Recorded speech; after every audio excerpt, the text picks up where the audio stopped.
Workplace behavior is a very key aspect when you're considering any, especially large corporation, enterprise, company, etc. Now, last week I discussed different levels or different steps of discipline in the workplace, and I had 4 steps. First one was sitting down and talking with an employee if you had an issue with that said employee, or if another employee had an issue with that said employee. Next was additional training and coaching. Third is progressive discipline, such as verbal and written warnings. If that doesn't work, suspension. If that doesn't work, hopefully not going this far, but termination is also on the table.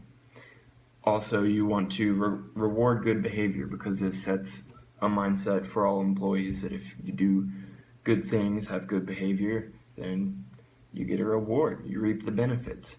And then one of the main points last week was you do not want to ignore these problems if they arise.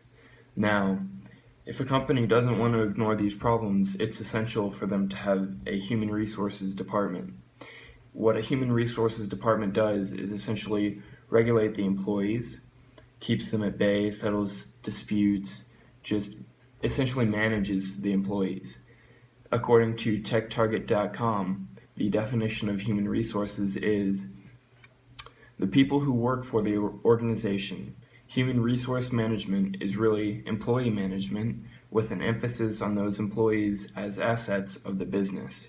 In this context, employees are simply or sometimes referred to as human capital. Essentially, what TechTarget.com is saying is that each individual employee is,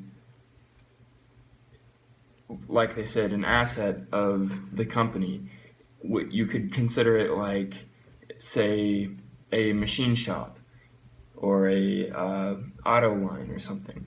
Each machine needs maintenance, repairs, just needs upkeep. That's essentially what the Human Resources Department does with maintaining employee balance and workplace behavior. Now, to take it even further, 2 weeks ago I discussed workplace dating.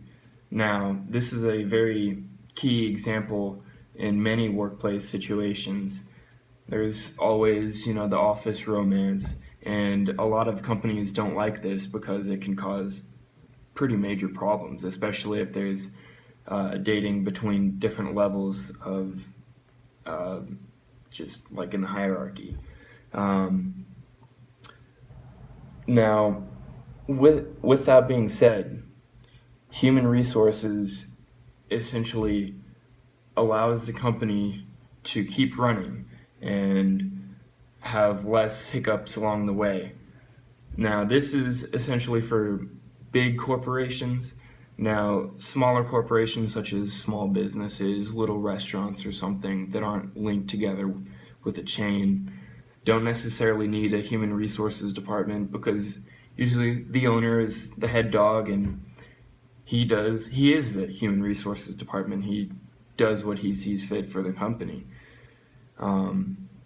So basically what I'm trying to get across is directed towards large corporations and enterprises and companies.